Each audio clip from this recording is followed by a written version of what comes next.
Genesis chapter 32. And Jacob went on his way, and the angels of God met him. And when Jacob saw them, he said, "This is God's host," and he called the name of that place Mahanaim. And Jacob sent messengers before him to Esau his brother unto the land of Seir, the country of Edom.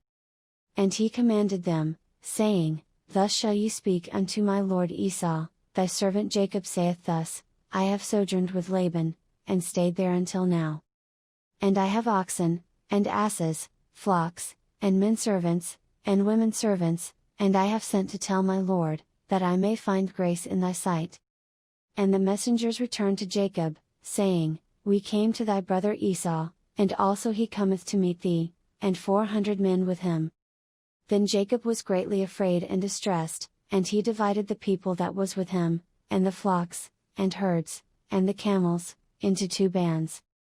And said, "If Esau come to the one company, and smite it, then the other company which is left shall escape."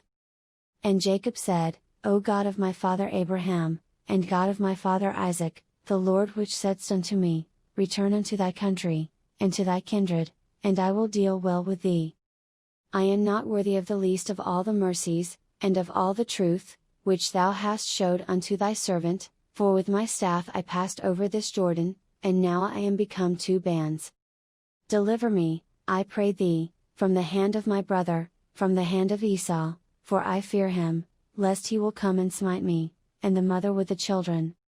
And thou saidst, I will surely do thee good, and make thy seed as the sand of the sea, which cannot be numbered for multitude." And he lodged there that same night, and took of that which came to his hand a present for Esau his brother. 200 she-goats, and 20 he-goats, 200 ewes, and 20 rams. 30 milch camels with their colts, 40 kine, and 10 bulls, 20 she-asses, and 10 foals. And he delivered them into the hand of his servants, every drove by themselves, and said unto his servants, Pass over before me, and put a space betwixt drove and drove. And he commanded the foremost, saying, When Esau my brother meeteth thee, and asketh thee, saying, Whose art thou? And whither goest thou? And whose are these before thee? Then thou shalt say, They be thy servant Jacob's, it is a present sent unto my lord Esau, and, behold, also he is behind us. And so commanded he the second, and the third, and all that followed the droves, saying, On this manner shall ye speak unto Esau, when ye find him. And say ye moreover, Behold, thy servant Jacob is behind us.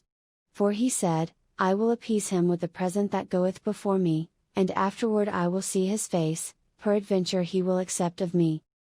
So went the present over before him, and himself lodged that night in the company. And he rose up that night, and took his 2 wives, and his 2 women servants, and his 11 sons, and passed over the ford Jabbok. And he took them, and sent them over the brook, and sent over that he had. And Jacob was left alone, and there wrestled a man with him until the breaking of the day. And when he saw that he prevailed not against him, he touched the hollow of his thigh, and the hollow of Jacob's thigh was out of joint, as he wrestled with him. And he said, Let me go, for the day breaketh. And he said, I will not let thee go, except thou bless me. And he said unto him, What is thy name? And he said, Jacob. And he said, Thy name shall be called no more Jacob, but Israel, for as a prince hast thou power with God and with men, and hast prevailed. And Jacob asked him, and said, Tell me, I pray thee, thy name. And he said, Wherefore is it that thou dost ask after my name? And he blessed him there.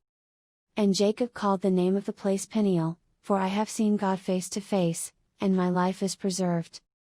And as he passed over Peniel the sun rose upon him, and he halted upon his thigh. Therefore the children of Israel eat not of the sinew which shrank, which is upon the hollow of the thigh, unto this day, because he touched the hollow of Jacob's thigh in the sinew that shrank.